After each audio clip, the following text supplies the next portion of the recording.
200여 년 전에 우리가 산다고 쳐봅시다. 도시에 몰려왔어요.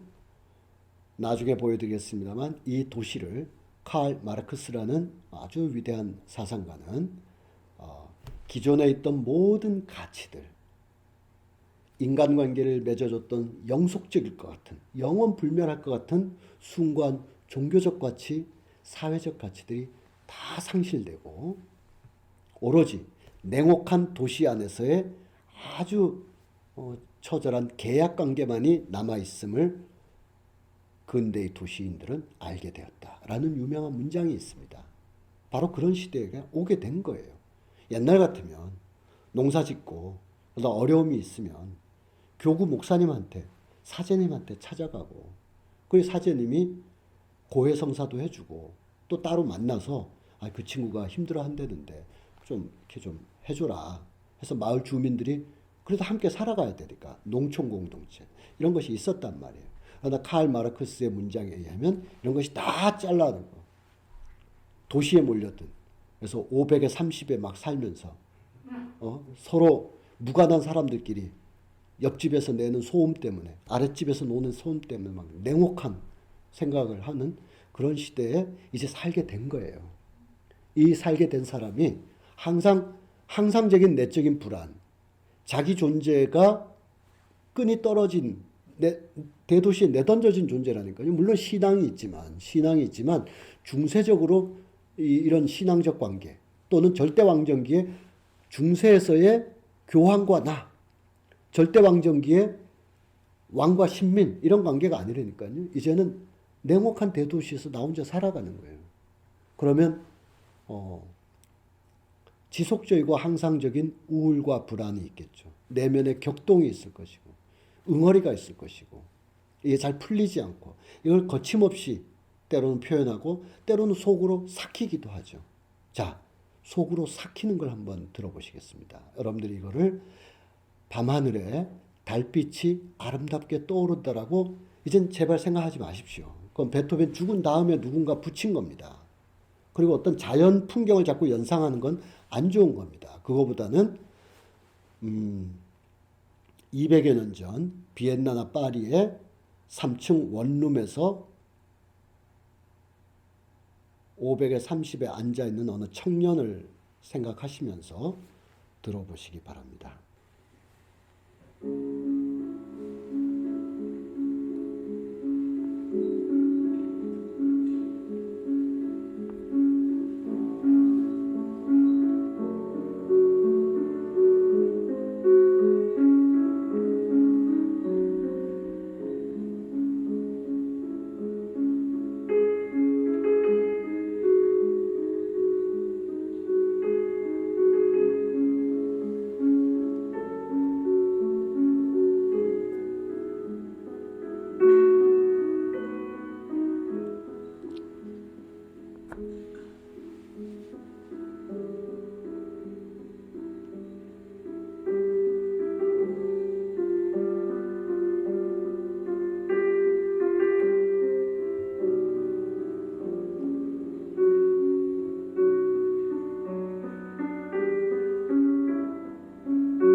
월광이라는 작품 1악장이었습니다. 저도 이렇게 월광이라고 말할 수밖에 없네요. 너무 굳어져서 어쩔 수가 없습니다. 하지만 달빛을 묘사한 작품은 아닙니다. 그 달빛이 아닌 그 무엇이 됐든 간에 어쨌든 달빛을 묘사한 건 아니다. 뭐랄까요, 한없이 침잠하고 한없이 속으로 삭혀지는 어떤 내면적인 풍경, 내면적인 정서가 오히려 더 이렇게 막 떠오르지 않을까 이렇게 생각이 듭니다. 제가 종종 비유하고 예를 드는 겁니다만 이제 템페스트도 한번 들어보실 텐데요. 여러분들 그 자이언티의 아주 아름다운 곡 있지 않습니까? 양화대교. 양화대교가 뭐 한국 토목건설을 뭐 기념하고 그런 노래 아니잖아요. 성산대교 옆에 양화대교 있다 이런 노래 아니잖아요.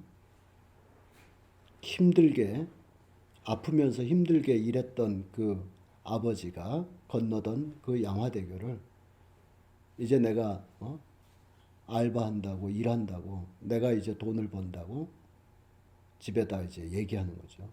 다 왔어 양화대교야라고 아주 힘겨운 그래서 아프지 말자 건강하게 살자 하는 그런 마음이 들어오는 건데 이런 거 우리 다 이해하지 않습니까?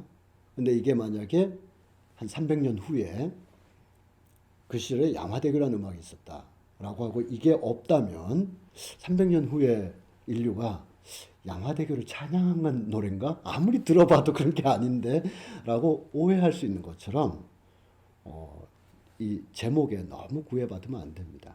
즉 템페스트, 폭풍 후 아무런 설명이 없으면 폭우가 막 내리는 걸 역시 베토벤답게 건반을 막 때려가면서 정말 묘사를 잘했다.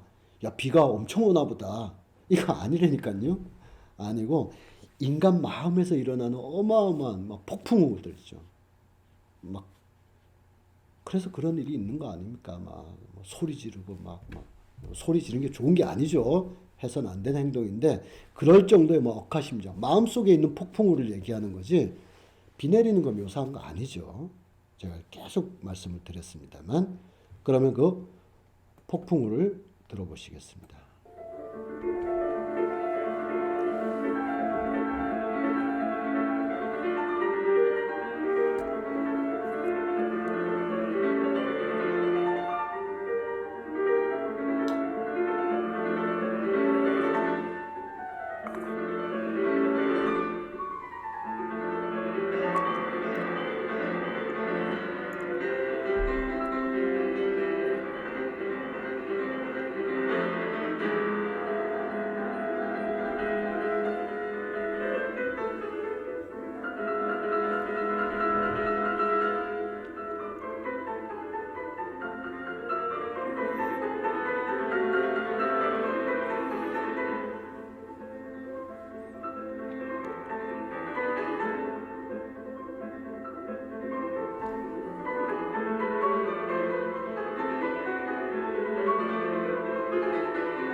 앨런 그리모라는 피아니스트의 연주였었습니다.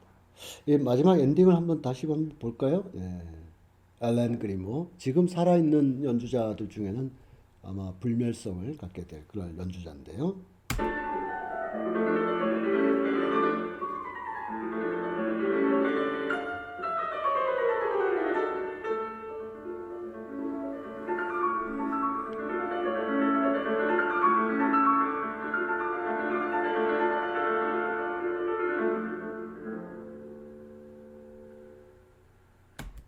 모든 것이 소멸됐듯이 팍 쓰러졌습니다. 우리가 이걸 보고 아 비를 많이 맞았구나 이렇게 생각했어요. 템페스트 폭풍을 와서 비를 맞아서 저런 것도 아니잖아요. 이 마음속에 있는 오만 가지 갈등 그것이 무엇이든 상관없습니다. 베토벤이 뭐 사랑했던 사람과 잘 안 돼서 이렇게 할 수도 있어요. 어떤 면에선 어쨌든 그것이 무엇이 됐든 간에 이 우리 마음속에서 풀리지 않고 막 이런 모든 갈등이 막 연소됐다가 그냥 지쳐서 쓰러지는 거죠. 그렇게 살고 있지 않습니까? 그걸 표현한 것이고 이게 만약 300년 전이라면 이런 갈등을 성당에서 칸타타를 부르면서 이렇게 해결을 했을 거예요. 이렇게 엄숙한 노래, 경건한 노래를 통해서. 그러나 이제 그런 시대가 아니거든요. 시민사회고 도시사회고 각박해졌거든요. 자기를 연결할 집문 밖에 나가면 세상을 만나야 되는 거예요. 세상. 나와 세계밖에 없는 거예요. 그래서 이 한 명의 개인들은 그냥의 개인이 아니라 문제적 개인이라는 그런 위상을 갖게 돼요. 나를 둘러싼 많은 장치들이 없어요. 그냥 한 명의 단독자로서 세상을 만나는 거예요. 지금 여기 계신 분들, 저희도 어렸을 때다. 이 베토벤 시절에도. 그러니까 한 명의 단독자로서 세상을 만나면서 막 온갖 갈등과 욕망 사이에서 뭐 때로는 좌절하기도 하고 때로는 앞서가기도 하고 그러면서 아주 온갖 추악한 모습도 보고 스스로가 추악한 진탕에 막 뛰어들기도 하고 그런 시대가 됐습니다. 그러니까 줄리앙 솔레 같은 적과 흑의 주인공이 이 시대에 나타나는 것이고 빅토르 위고의 소설이 나타나는 것이고요. 발자크의 수많은 소설들에서 이러한 심리 상태에 있는 사람들이 막 나타나는 거예요. 그걸 베토벤이 묘사하고 있는 것이다. 이렇게 봐야 되겠습니다. 그러니까 마음이 막 격정적이고 역정적이죠. 열정적이죠. 격정, 열정. 그러면 그 이른바 열정이라고 번역되는 피아노 소나타의 3악장을 한번 들어보실 텐데 여기서는 여러분들이 늘 듣던 거지만 의외성을 가지고 한번 들어보십시오. 즉 오늘날 우리는 어마어마한 음악을 듣고 있습니다. 뭐 최근에 그 쇼미더머니 9이 지금 하고 있는데 보니까 뭐 스윙스 뭐 이런 분들이 와 정말 저렇게 말해도 이게 삐 처리하면서 아주 독특한 스타일을 막 매 회마다 보여주고 있어요. 그에 비하면 아무것도 아닐 수도 있습니다. 피아노 치는 건데요. 그런데 우리가 이 시대로 돌아갔다 치고 이 음악을 처음 듣는다 치면 자 열정소나타 1악장 2악장 끝났어요. 이제 3악장 하려고 그래요. 딱 하는데 도입부가 그냥 팍 치는 거예요. 그냥 피아노를 어디를 쳤는지도 모르게 빠방 쳐버리는 거예요. 이렇게 앉아있다 깜짝 놀라는 거죠. 베토벤은 그냥 사람들을 깜짝 놀라게 하기 위해서 깜짝 쇼를 했다는 그런 뜻이 아니라 기존의 음악적 질서를 완전히 깨면서 급격한 도입부, 갑작스러운 휴지부, 난데없는 질주 그러다가 막 그 뒤를 따라가는 화성들이 막 분산되어 버리고 이러면서 그 당시에 낭만적 표현에 아주 극단을 달립니다. 여기서 낭만적 표현 아시겠죠? 덕수궁에 서 있다 낭만적이다 이런 뜻이 아니라 주체할 길 없는 내면 세계의 거침없는 표현이라는 뜻입니다. 낭만적 표현, 낭만주적인 캐릭터의 최고는 바로 젊은 베르테르의 슬픔, 괴테의 젊은 베르테르가 되겠는데 그 이루지 못할 혹은 만나서는 안 될 그런 사랑에 아주 비극으로 가잖아요. 옛날 중세 소설이었으면 이루지 못할 해서는 안 될 사랑 다 포기하고 수도원에 들어가서 기도하면서 거듭났을지 몰라요. 그러나 이 시기의 청년 베르테르는 어떻게 합니까? 총으로 머리를 쏘잖아요. 이 총으로 머리 쏘는 게 좋다 이런 뜻이 아니라 그 격정으로 자기를 표현하는 그런 시대의 사람들이 이게 개인적으로 차원에서는 그렇지만 정치적인 차원에서는 어떻게 되느냐. 바리케이트에 서 있는 거예요. 혁명에 뛰어드는 거예요. 불나비처럼 뛰어드는 거예요. 역사가 바뀌는 거죠. 그러한 시대의 낭만적 표현이라는 겁니다. 낭만적인데 그런 게 아니라, 자, 그런 마음의 준비를 하고, 열정이라고 번역되어 왔으나 격정이라고 번역하고 싶은 피아노 소나타의 3악장을 들어보도록 하겠습니다.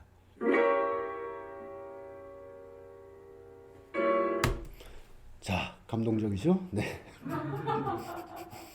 빠방 쳐버린 3악장이 막 불현듯한 전기에 감전됐듯이 갑작스럽게 시작합니다. 이거는 교향곡으로 가면요, 이제 3번 교향곡에서 7번 교향곡까지 이 대목에서 저렇게 파트가 전개되다니 놀랍다. 우리 요즘 쇼미더머니나 이런 데서 심사위원분들이 저기서 벌스를 저렇게 연결하다니 정말 대단하다 이런 막 하는 것처럼 우리 흔히 말하는 운명교향곡 또 7번 교향곡 이런 데서 예의주시해서 들어보면 정말 놀라운 변화들이 막, 특히 9번 교향곡 그렇고요. 베토벤의 생애 마지막에 작품했던 현악사중주, 이런 특히 그 현악사중 중에 133번인가 132번에 보면 한 8분 이상을 같은 음을 계속 긁어댑니다. 오늘날 현대음악 작곡가가 실험적으로 발표한 작품이라고 하고 들려줘도 그런가 보다 할 정도의 200년을 살아남는 곡입니다. 그러니까 지금 도입부가 물론 모차르트 시대 때부터 부분적으로 시도됐지만 베토벤 시대 좀 오면 꽤 많은 사람들, 특히 베토벤으로서는 거침없이 자기를 표현하는 데 있어서 아주 최고의 표현력을 가지고 있습니다. 제가 약간 강조하느라 멈췄는데 앞부분 조금 듣고 뒷부분 마무리해서 들어보도록 하겠습니다.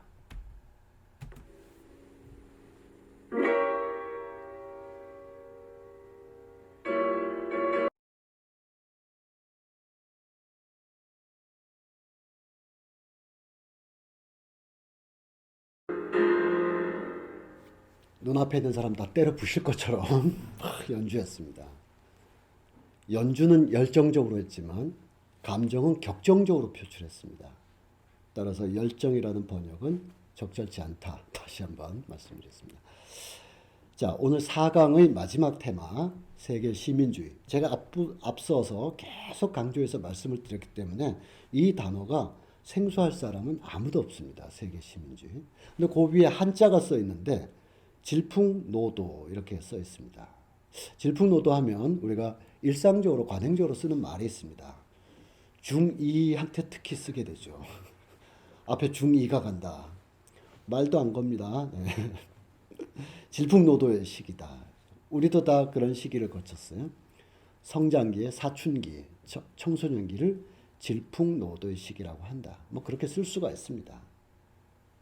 펑퍼짐하죠. 일반적으로 쓰는 말이고, 정확히 하면 슈트룸 운투드랑이라는 이 표현은 바로 제가 지금까지 말씀드렸던 시기의 유럽의 문화적 현상을 뜻하는 말입니다.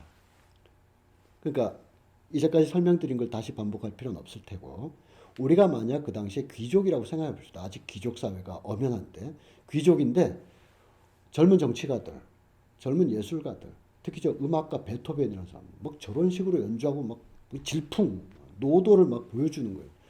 저 친구들 질풍 노도인데? 라고 시작되는 말들이 나중에 좀 더 정확하게 개념을 갖게 됩니다. 거침없이 질주하는 바람, 성난 파도, 이런 격정적인 마음이 역사의 고비를 넘어간다라는 겁니다. 그런 역사적 의미를 가진 말인 것이죠. 그러니까 정서적으로 18세기 말 19세기 초는 격정이 분출하는 질풍노도의 시기고, 그 당시에 일반적인 좀 더 예리한 정치적 관점에서는 여러 공화주의의 신념이 나올 수 있겠으나 일반적인 관점에서는 세계 시민주의, 이 두 가지가 지금 베토벤 시기를 이렇게 넘실대고 있습니다. 그러한 것을 문학적으로 가장 열렬히 표현하고 설파했던 사람이 바로 괴테 그리고 쉴러이고요. 베토벤은 괴테와 상당한 친교를 맺었었고, 쉴러의 그 시를 암송하다시피 했고 9번 교향곡에 집어넣기도 하고 그랬습니다. 괴테와 실러는 바이마르라는 지역에서 크게 활동했어요. 특히 괴테가. 그래서 이 지역에서 독일의 인문주의가 꽃피워졌다. 그리고 80여 년 전에는 이미 바흐가 활동해서 그 씨앗을 뿌렸다. 이런 말씀을 드렸었는데 여기 동상을 잘 보십시오. 이 동상이 굉장히 중요합니다. 이 동상에 우리 수학여행 가듯이 유럽 사람들 많이 갑니다. 이 동상 보러. 독일 사람들도.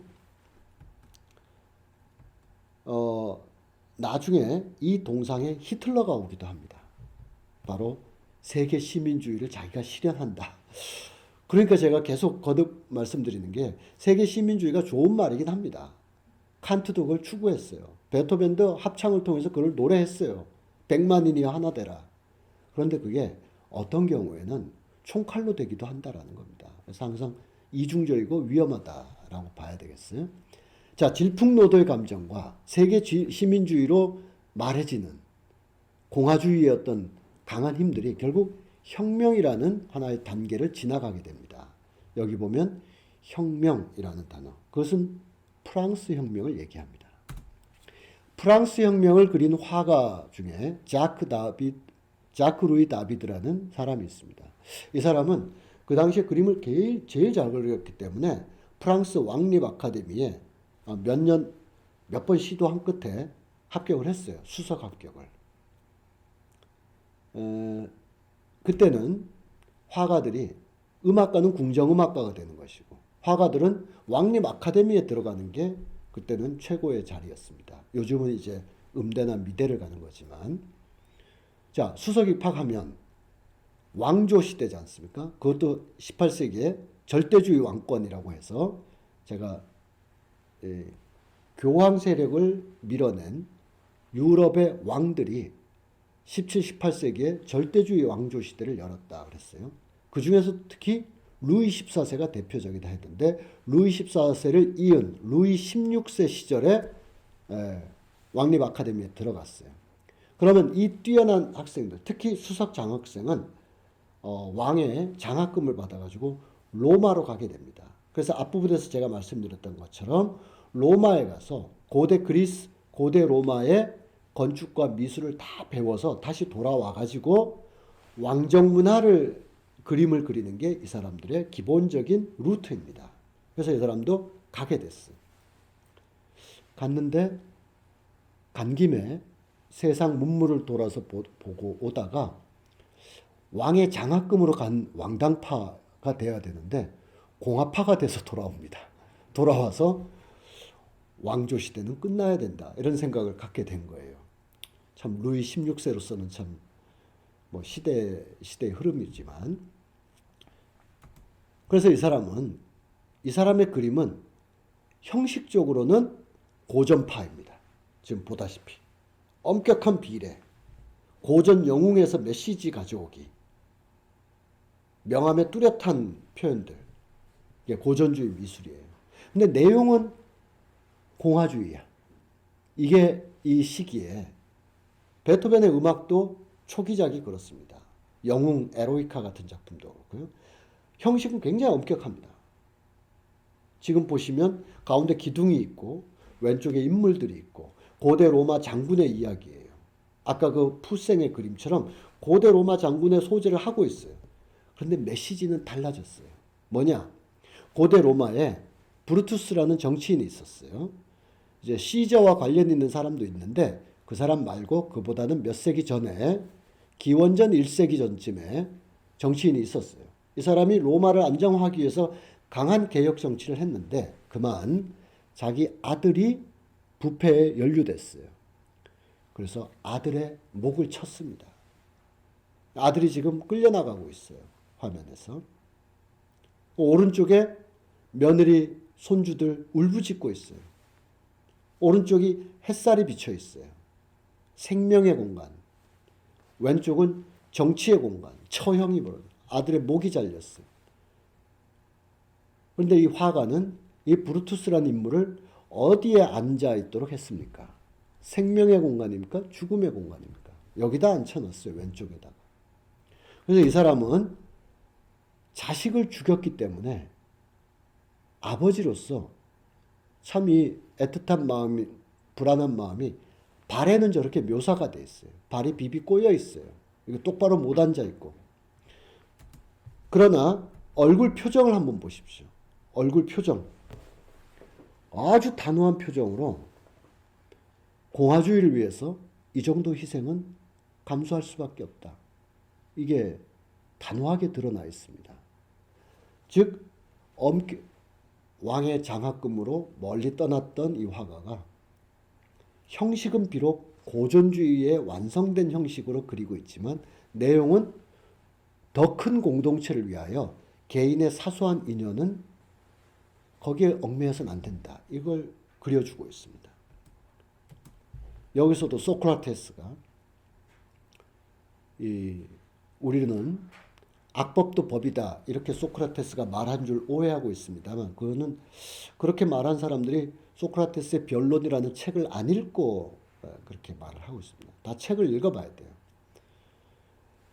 고대 그리스의 정치 관행상 정치범은 밤에 몰래 아테네를 벗어날 수 있습니다. 단 10년 동안 못 돌아와요. 그래서 준비를 다 해놨습니다. 소크라테스를 후원하는 유력자가 다 준비를 해놓고 갑시다. 나는 안 가겠네. 이런 게 대화집으로 지금 나와 있습니다. 우리 국내 다 출간돼 있어요. 그래서 슬퍼하면서 그 유력자가 지금 빠져나가고 있죠. 저분 결국 돌아가시겠구나. 왼쪽에 보면 어느 제자가 고개를 숙이고 슬퍼하고 있는데 이 사람은 플라톤입니다. 플라톤. 나머지 제자들도 지금 스승님 10년 동안 바깥에 계시면 되는 거 왜 이러세요? 그래서 소크라테스가 악법도 법이다 라고 일단 말을 합니다.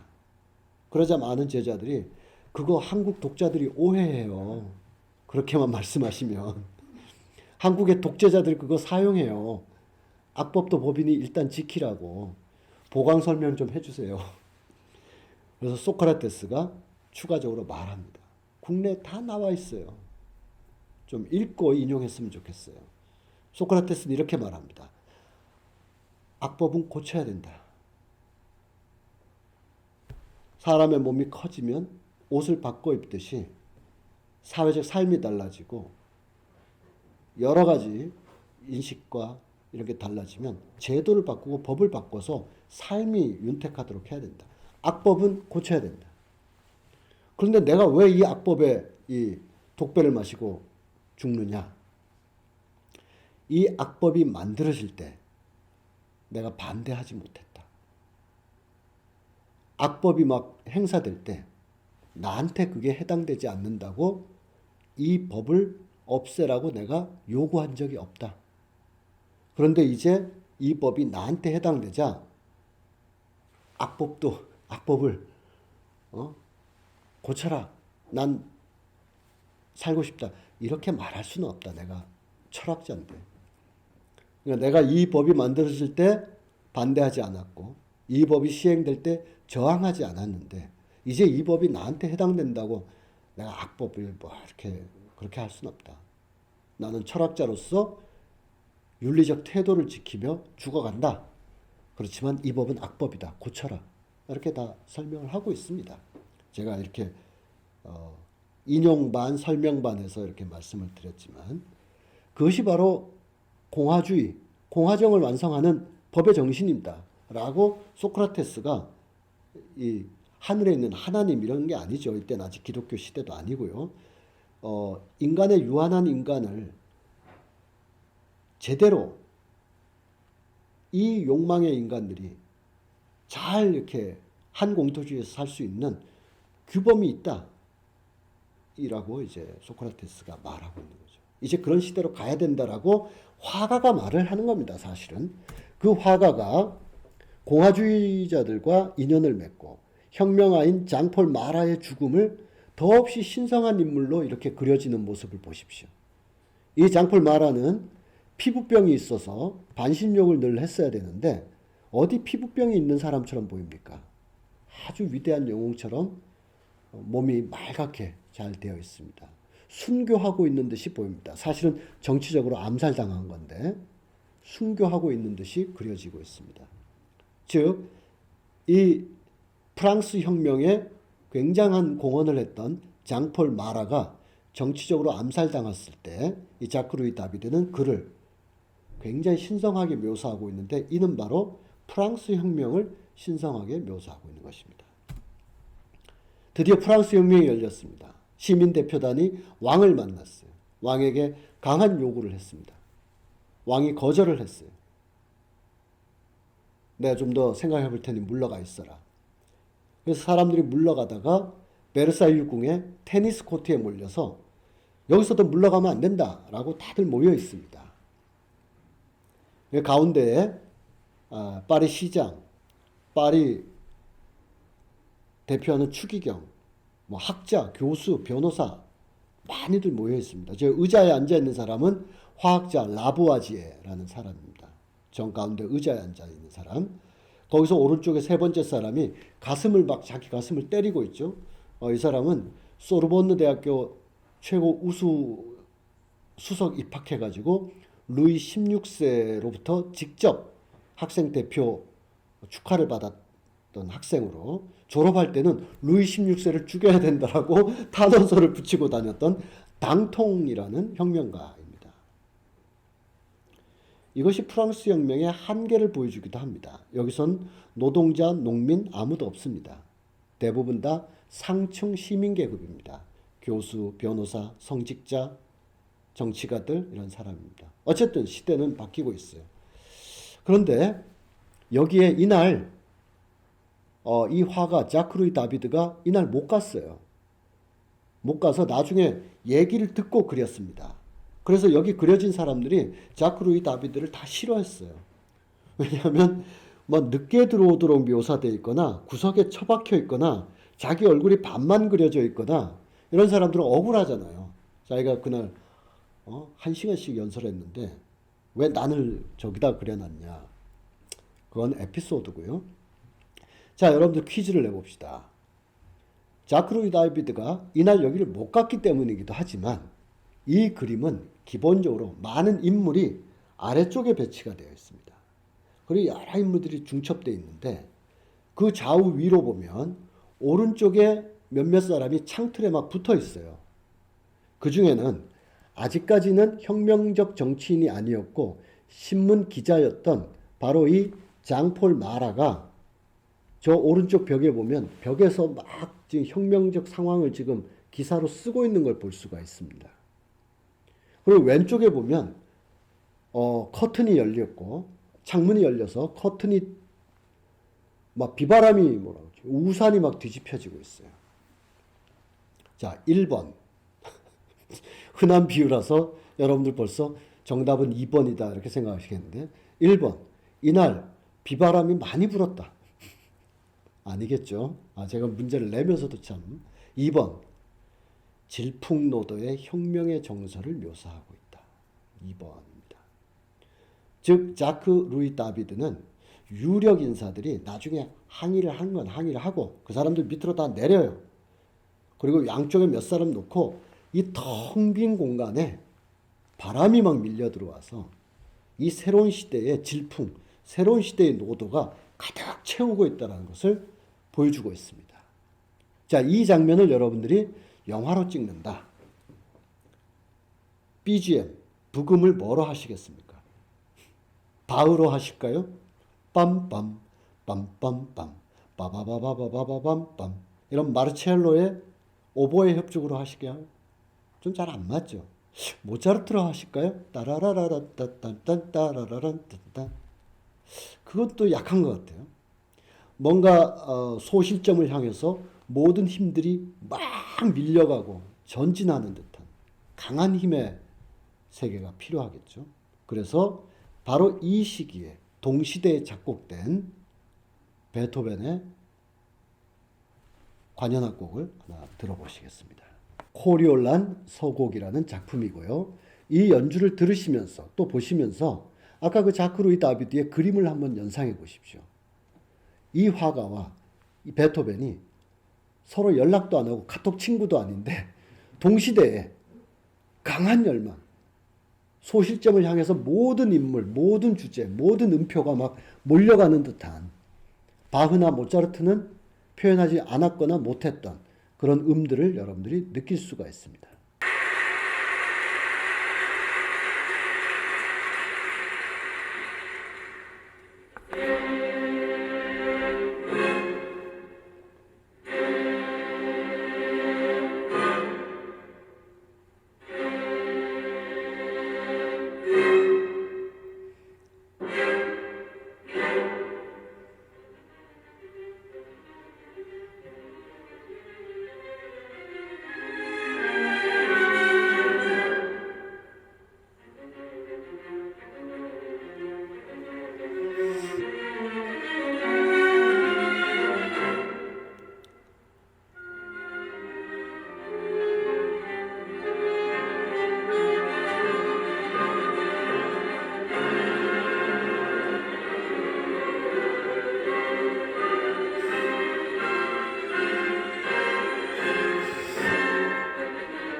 들으신 음악을 여기다가 부금으로 깔면 딱 맞겠죠? 네.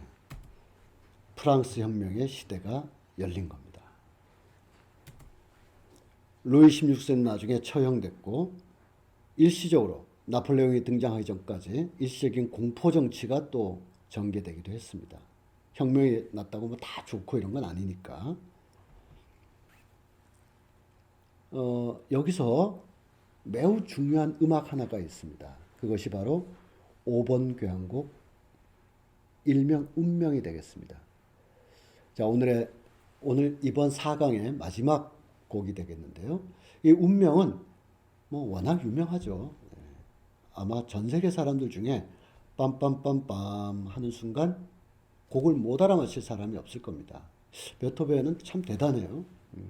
빰빰빰빰 뭐 이런 걸로도 알려져 있고, 또 차 후진할 때 조심하라고 엘리제를 위하여도 이렇게 트럭 운전 후진할 때 항상 들려오잖아요. 어떻게 그런 따라라라라라라란 이런 음악을 만든 사람이 빰빰빰빰 이런 음악도 만들 수 있을까? 불가사의한 사람인데, 여기 화면부터 보시죠. 베토벤의 이상과 프랑스 혁명. 야, 베토벤의 사상과 프랑스 혁명. 켄트 나가노. 이 켄트 나가노라는 일본의 지휘자인데요. 지금 유럽을 전역에서 활동하고 있는데, 이분이 음반을 내는데 제목이 이렇다는 겁니다. 베토벤의 사상과 프랑스 혁명. 이게 예외적일까요? 이 사람만 이상하게 생각하는 걸까요? 아니죠. 우리만 이상하게 생각합니다. 우리만 음악은 불우한 음악가가 천재적으로 작곡한 거, 뭐 누구 연인하고 헤어져 가지고 쓴 거, 뭐 돈이 없어 궁핍해 가지고 외로워서 쓴 거, 우리만 그렇게 생각하고요. 일반적으로는 다 베토벤의 음악 사상에 담겨 있는 프랑스 혁명은 무엇인가 이렇게 또 한다는 겁니다. 이것만이 전부는 아니지만 중간에 있는 책 제목도 그렇지 않습니까? 베토벤과 프랑스 혁명. 또 프랑스 혁명은 뭐냐? 근대의 시작이다. 이런 걸 볼 수가 있습니다. 자, 지금 존 엘리엇 가디너라는 사람의 교향곡 전집 앨범을 보고 계시고, 그 안에 쓰여진 글귀를 제가 편집을 했습니다. 존 엘리엇 가디너는 현존하는 거장 중에 최고의 거장, 1, 2, 3 중에 속할 사람이고요. 지휘계의 역사에 있어서 한 3세대의 대스타입니다. 1세대는 역시 1920, 30년대에 그때부터 시작했던 프루트뱅글러, 망갈바르크, 아니면 뭐 에리히 클라이버, 토스카니니 이런 사람들이 이제 2차 대전 전후로 해서 지휘자의 시대를 열었죠. 1960, 70년대부터 이제 칼뱀이라든지 카라얀이라든지 카를로스 클라이버라든지 이런 거장들이 또 한 3, 40년 했습니다. 크게 보면 후기 낭만주의적 계열의 지휘 계보를 이렇게 저렇게 다들 갖고 있습니다. 그런데 1980년대 이후에 한 30여 년 동안 원전악기, 시대악기, 뭐 고전악기 이런 해석의 시대가 또 열리기도 했습니다. 즉 베토벤 시절에 베토벤 악기로 베토벤이 연주했을 법한 공간에서 연주한다. 일단 물리적으로. 그 다음에 해석에 있어서도 베토벤 시절에 이 음악이 어떤 의미였는지를 따져서 연주를 한다. 즉 베토벤이 19세기 말에 해석되거나 2차 대전 이후에 해석된 베토벤식으로 연주하는 게 아니라 베토벤 시대의 베토벤 음악이 어떤 악기가 어떤 공간에서 어떤 의미로 연주되었는가를 연구해가지고 연주한다. 이게 일종의 원전 연주, 시대 연주라고 불리는 경향이 있었습니다. 거기에는 뭐 구스타프 레온하르트 같은 사람도 있고요. 펠리페 헤르베헤 같은 사람도 있고 또 존 엘리엇 가디너 상당히 많은 사람들이 있었습니다. 그 사람이 이렇게 설명을 하고 있습니다. 베토벤의 교향곡에는 철학적 메시지들이 담겨 있고 때로는 정치적 메시지도 담겨 있다. 예컨대 5번 교향곡에는 프랑스 혁명이라는 사건이 전면에 아예 드러나 있다. 여기서 작곡가 즉 베토벤은 프랑스 혁명의 주제와 행진곡 이런 것을 다 끌어다 쓰고 있다. 자, 혁명이라는 대규모 대중 집회가 열리다 보면 이런저런 노래나 음악이 울려 퍼지게 됩니다. 그 중에서 작곡가인 케루비니 같은 사람도 팡테옹 찬가 같은 가사가 있는 그런 곡을 쓰기도 했어요. 베토벤은 프랑스 혁명기에 울려 퍼졌던 많은 노래의 선율들을 가져온다는 겁니다. 가져와서 이 5번 교향곡 안에 배치를 했다. 이 얘기부터가 벌써 뭐 귀가 안 들려서 고통하던 베토벤이 아픈 만큼 성숙해지고 나는 환희의 세계로 갈 거야. 이런 음악이 아니라는 걸 벌써 말해줍니다. 베토벤은 특히 프랑스 민요에 관심이 많았습니다. 우연한 여행길에 들었어요. 막 채록합니다. 저 인사동에 술 마시고 앉아있으면 그런 거 못하는 거예요. 이렇게 연구하고 돌아다니고 채록하고 해야 예술을 하는 거예요. 귀가 잘 들리지도 않는 베토벤이 농민 붙잡고 다시 불러달라고 해서 막 채록을 합니다. 그런 여러 주제들 중에 이런 주제가 있어요. 빰빰빰빰 빰빰빰빰 빰빰빰빰 빠밤빰빰 빰빰빰빰 빰빰빰빰. 여러분들 잘 아시죠? 이게 이 5번 교향곡의 3악장에 나오는 겁니다. 막 독창적인 작품을 하려고 밀실에 처박혀 있는 게 아니라니까요. 사람들 만나고 막 주고받고 얘기하고 야, 이 혁명이 일어났으면 그 다음엔 나폴레옹이야? 그렇게 해가면서 살아가는 베토벤이라고요. 그래서 그 선율을 만들어냈어요. 빰빰빰빰 빰빰빰빰. 자, 이거를 1악장으로 끌어다가 단조로 시작을 해요. 어떻게? 빰빰빰빰 빰빰빰빰. 이렇게 만들어진 세계가 바로 5번 교향곡이라는 겁니다. 일명 운명이라는 것은 제자가 붙인 이름이에요. 맞기도 하고 안 맞기도 해요. 오늘의 관점에서는 그런 거 없었으면 좋겠어요. 이 존 엘리엇 가디너의 설명처럼 정치적 소재를 다뤘다 해서 좋은 작품이다 이런 뜻이 아니라 그 프랑스 혁명기의 격동적인 감정들이 이 작품 안에 가득 차 있다. 이렇게 이해하시면 좋겠습니다. 그래서 오늘 마지막 곡을 이렇게 들어보겠습니다. 먼저 3악장 시작하는 대목을 들어보고 그리고 1악장으로 갔다가 4악장 마지막으로 들어보겠습니다. 좀 왔다 갔다 했죠. 네, 제가 강의를 하기 위해서 그렇게 들려드리는 거고 여러분들은 1악장부터 쭉 들으시면 충분히 이 서사를 이해하실 수가 있습니다.